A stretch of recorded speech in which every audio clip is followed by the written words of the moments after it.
इतनी ज़्यादा तसल्ली से आपको ये क्वेश्चन करवाया है मैंने। ये इसलिए करवाया मैंने, क्यों करवाया मैंने ये मैंने इसलिए करवाया ताकि आप सिर्फ एक बार देखो चीज़ को और आपके दिमाग में छप जाए।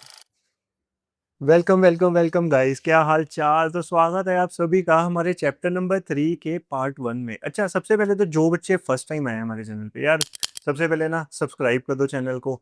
वीडियो अच्छी लगेगी तो वीडियो को लाइक कर देना, कमेंट करके हमें बताना कैसी लगी। ये वाला जो चैप्टर है बहुत बहुत बहुत ही ब्यूटीफुल सा चैप्टर है। क्यों? इसमें हमने ना नंबर्स का सारा सिस्टम पढ़ना है। अलग अलग तरह के नंबर कौन से होते हैं, natural number, whole number, integer, rational number, ये सारी चीजें हमने करनी है इस चैप्टर में। तो चलो बिना टाइम वेस्ट किए करते हैं आज की वीडियो स्टार्ट।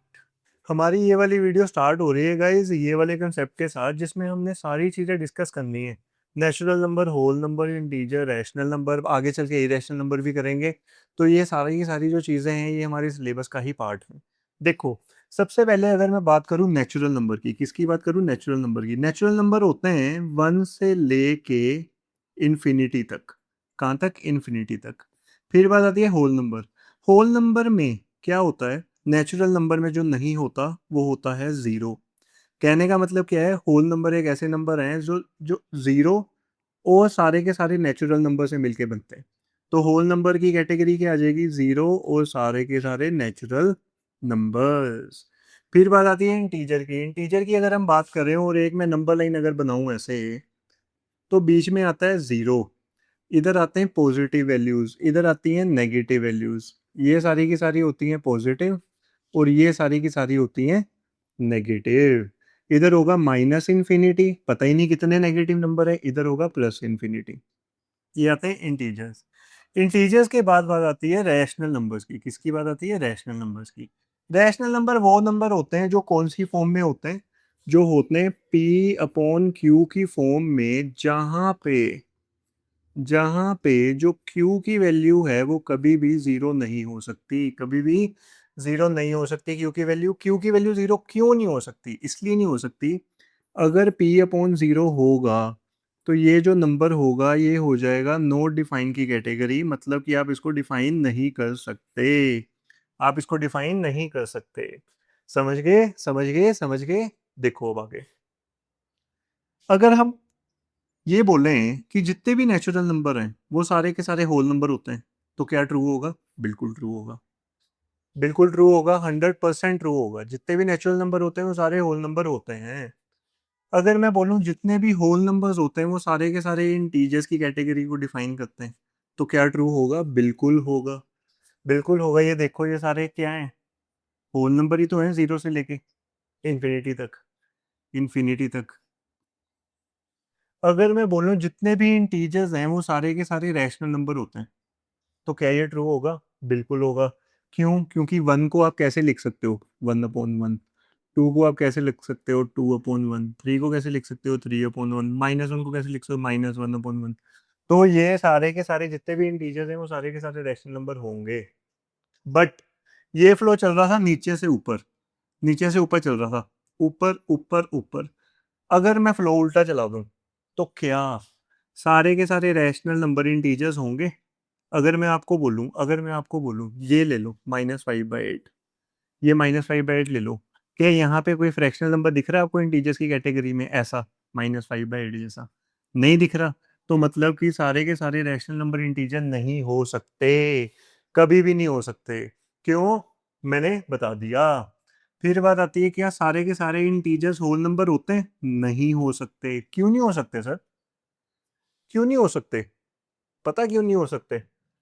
इधर देखो, इंटीजर्स में सारे के सारे नेगेटिव नंबर भी होते हैं, लेकिन होल नंबर में कभी भी कोई भी नेगेटिव नंबर नहीं होता। क्या सारे के सारे होल नंबर नेचुरल नंबर हो सकते हैं? नहीं हो सकते, क्योंकि जो जीरो है वो सिर्फ होल नंबर में आता है, नेचुरल नंबर में नहीं आता। मैंने आपको इसका बिल्कुल बेसिक कंसेप्ट क्लियर कर दिया जिसकी हमें रिक्वायरमेंट थी आगे चैप्टर में। ठीक है, इंट्रोडक्टरी पार्ट हो गया अपना खत्म गाइस। अब हम चलते हैं अगले टॉपिक की तरफ। सबसे पहला क्वेश्चन हमारी स्क्रीन के ऊपर है कि एक मर्चेंट है in the port city of Lothal. ये एक्सचेंज कर रहा है bags of spices for copper ingots. कहने का मतलब क्या है? ये कुछ बैग ऑफ स्पाइसेस को देता है और कॉपर से बनी हुई चीजें लेता है।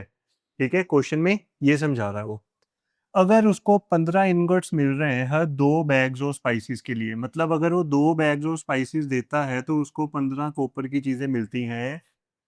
अगर वो 12 बैग लेके आया है, कितने बैग लेके आया है, 12 बैग लेके आया है स्पाइसेस के, तो उसको कितनी कॉपर के इनगट्स मिलेंगे, चीजें मिलेंगी। ये वाला जो क्वेश्चन है ना, इसको हम सोल्व करेंगे बाय यूजिंग यूनिटरी मेथड। देखो, उसमें क्या बोला है, 12 बैग्स में कितने कॉपर के इनगट्स मिलेंगे। देखो, 2 bags of spices equals to 15 copper ingots. Okay, 2 bag से 15 मिल रहे हैं, एक बैग से कितने मिलेंगे।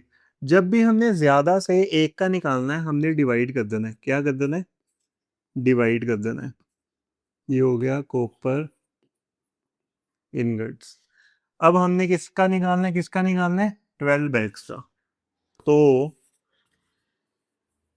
12 बैग्स और स्पाइसेस इक्वल्स टू, अब हमने इसको मल्टीप्लाई करा देना है। क्या करा देना है, मल्टीप्लाई। ये हो गया 2 6 ये कितना हो जाएगा, 30 30 30, ये हो जाएगा 90 कॉपर इनगट्स मिलेंगे उसको। 90 कितने में मिलेंगे, 12 बैग्स में कितने मिलेंगे, 90। इसी के साथ ये क्वेश्चन हो गया खत्म गाइस। नेक्स्ट देखते हैं। वो कह रहा है look at the sequence of numbers on one column of Ishango bone. ये रही ईशांगो बोन, ठीक है। वो कह रहा है इसकी सीक्वेंस देखो क्या है। 11 है, फिर 13 है, फिर 17 है, फिर 19 है। इन सारे नंबर्स में कॉमन क्या है, ये चीज बताओ। मतलब देखो, जब भी कोई ऐसे क्वेश्चन आते हैं ना, आपने बोझ नहीं डालना दिमाग के ऊपर, सबसे पहली चीज, ठीक है। पैनिक नहीं होना, बिल्कुल शांत होकर समझना है क्वेश्चन में वो कह क्या रहा है।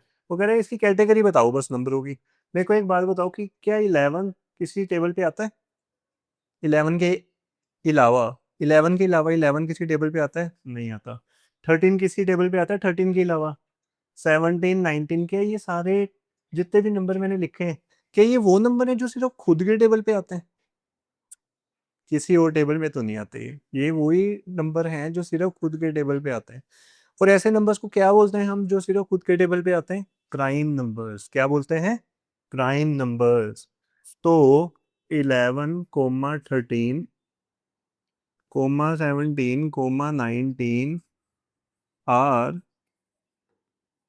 Prime numbers. प्राइम नंबर कौन से आते हैं, कौन से होते हैं prime numbers, which does not have any other factor than self factor. मतलब खुद के टेबल के अलावा कहीं पे भी नहीं आते, ये कहीं पे भी नहीं आते। अगर आपने इतना नहीं लिखना ना, ये इतना ज्यादा आपको लग रहा होगा कुछ कि यार क्यों लिख रहे हैं हम इतना, तो इसको आप शॉर्टकट में भी लिख सकते हैं। पता क्या लिखो, which has 2 factors out of which one factor is one. खत्म काम। अब जैसे 11 है, 11 के 2 फैक्टर है, 11 तो एक 1 हो गया, एक 11 हो गया। 13 है, 13 के 2 फैक्टर है, 13 × 1, एक 1 हो गया, एक 13 हो गया। That's it. प्राइम नंबर की डेफिनेशन बता दी आपको। आगे list the next 3 numbers that fit this pattern. अच्छा, ये पैटर्न में अगर फिट करने अगले 3 नंबर बताओ, तो लिख लेते हैं भाई। नेक्स्ट 3 नंबर्स चलो बताओ, क्या 20 हो सकता है, नहीं हो सकता। क्या 21 हो सकता है, 3 के टेबल पे भी आता है, 7 के टेबल पे भी आता है। 22 2 पे भी आता है, 11 पे भी आता है। 23 किसी पे आता है, नहीं होता, तो ये होगा। 24 हो सकता है, नहीं, 2 के टेबल में भी आता है, 12 पे भी आता है। 25 नहीं हो सकता, 5 पे भी आता है। 26 नहीं हो सकता, 2 पे भी आता है। 27 नहीं हो सकता, 3 पे भी आता है। 28 2 पे आता है। 29 किसी पे नहीं आता। 30 2 पे भी आता है, 10 पे भी आता है, 3 पे भी आता है, नहीं हो सकता। 31 किसी पे नहीं आता। तो अगले जो तीन नंबर हैं वो है 23, 29 और 30। देखो मैंने कितनी तसल्ली से समझाया आपको ये क्वेश्चन, कितनी ज़्यादा तसल्ली से आपको ये क्वेश्चन करवाया मैंने। ये इसलिए करवाया मैंने, क्यों करवाया मैंने ये मैंने इसलिए करवाया ताकि आप सिर्फ एक बार देखो चीज़ को और आपके दिमाग में छप जाए, ताकि आपको ज़्यादा एफर्ट ना मानना पड़े। काम वही मज़ेदार होता है जिसमें एफर्ट कम लगे और आउटपुट ज़्यादा आए। याद रखना ये बात। आगे चलते हैं, चलो। थर्ड क्वेश्चन में वो कह रहा है हमें पता है नेचुरल नंबर्स जो होते हैं वो क्लोज्ड होते हैं अंडर एडिशन। ये जो क्लोज होते हैं इसका मतलब क्या है, चलो मैं अभी समझाऊंगा, पहले क्वेश्चन रीड कर लेते हैं।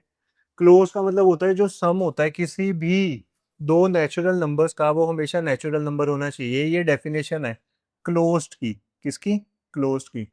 क्या वो सब्ट्रैक्शन में भी क्लोज होते हैं? प्रोवाइड करो कपल ऑफ एग्जांपल जस्टिफाई करने के लिए अपना आंसर। तो कहने का मतलब क्या है, क्लोजर प्रॉपर्टी होती है ए प्लस बी इक्वल्स टू सी, जहाँ पे ए भी नेचुरल नंबर होना चाहिए, बी भी और सी भी। एडिशन की अगर हम बात करें तो 2 + 3 इक्वल्स टू क्या आता है? 5। ये भी नेचुरल नंबर, ये भी नेचुरल नंबर, ये भी natural number, closure property applicable. Closure property applicable. सारे natural number, okay bye, done काम। लेकिन जब हम सब्ट्रैक्शन की बात करें तो 2 - 3 इक्वल्स टू क्या होता है? -1। अब पंगा हो गया, ये भी नेचुरल नंबर है, ये भी नेचुरल नंबर है, लेकिन ये नेचुरल नंबर नहीं है। ये एक नेचुरल नंबर में नहीं आता। और ओ देख लेते हैं। अगर मैं 1 - 4 की बात करूं तो आएगा -3। ये भी एक नेचुरल नंबर में नहीं आता। तो हमने क्या बोलना है? No, natural numbers are not closed under subtraction. ठीक है, नेचुरल नंबर क्लोज नहीं होते सब्ट्रैक्शन में। इसी के साथ ये वाला क्वेश्चन हो गया खत्म। हमने जस्टिफाई भी कर दिया एग्जांपल्स के साथ। एक एग्जांपल मैंने ये दे दी, एक एग्जांपल मैंने ये दे दी। ओके, आगे देखते हैं। Question number 4, ancient Indians use करते थे joints of their fingers count करने के लिए, और ये प्रैक्टिस जो है आज भी देखी जाती है। कौन से जॉइंट? ये जॉइंट, ये डब्बे देख रहे हो, जैसे ये फिंगर है एक, इसमें 3 बॉक्सेस हैं, 1 2 3। ठीक है, तो पूरे हाथ में 4 फिंगर्स में कितने होंगे? 1 2 3 4 5 6 7 8 9 10 11 12। आज भी हम ऐसे काउंट करते हैं ना? बिल्कुल करते हैं। हर फिंगर के 3 जॉइंट होते हैं, और हर थंब जो होता है इसको हम यूज करते हैं काउंट करने के लिए। How many can you count on one hand? How does this relate to the ancient base 12 counting system? अच्छा, थंब को अगर हम रहने दें अभी के लिए, हमारे पास कितने फिंगर्स हैं? 4। तो टोटल नंबर ऑफ जॉइंट्स कितने होंगे? Total joints on one finger कितने? 3। तो टोटल जॉइंट्स ऑन 4 फिंगर्स कितने होंगे? 4 × 3 12। अब वो कह रहा है इसको रिलेट करना हमने base 12 counting system. Base 12 counting system कोई भी ऐसा सिस्टम होता है या होता होगा जिसमें आप एक चीज से 12 काउंट कर सको। क्या काउंट कर सको? 12 काउंट कर सको, 12 की काउंटिंग कर सको। कोई भी ऐसी चीज जिससे 12 की काउंटिंग कर सको, जैसे हमारा हाथ। थंब को छोड़ दो, 12 की काउंटिंग हो सकती है 4 फिंगर से। ये भी कंसेप्ट सेम ही है, तो ये भी सेम है, ये भी सेम है, हमने बस उसको एक्सप्लेन करना है कैसे। देखो, as we can count 12 joints with one hand, therefore it represents base 12 counting system. ठीक है कि नहीं? एक हाथ जो है वो रिप्रेजेंट कर रहा है 12 जॉइंट्स, तो हम कह सकते हैं ये बेस 12 काउंटिंग सिस्टम भी रिप्रेजेंट कर रहा है। इसी के साथ हमारा ये वाला जो पार्ट था और ये वाला क्वेश्चन था, दोनों हो गए खत्म गाइस। अगर आपको हमारी ये वीडियो पसंद आई है बच्चे, आपको पता है क्या करना है। सब्सक्राइब करना है, लाइक करना है, कमेंट करना है, शेयर करना है, सब करना है। मैं मिलूंगा आपको नेक्स्ट वीडियो में। Till then take care, bye bye.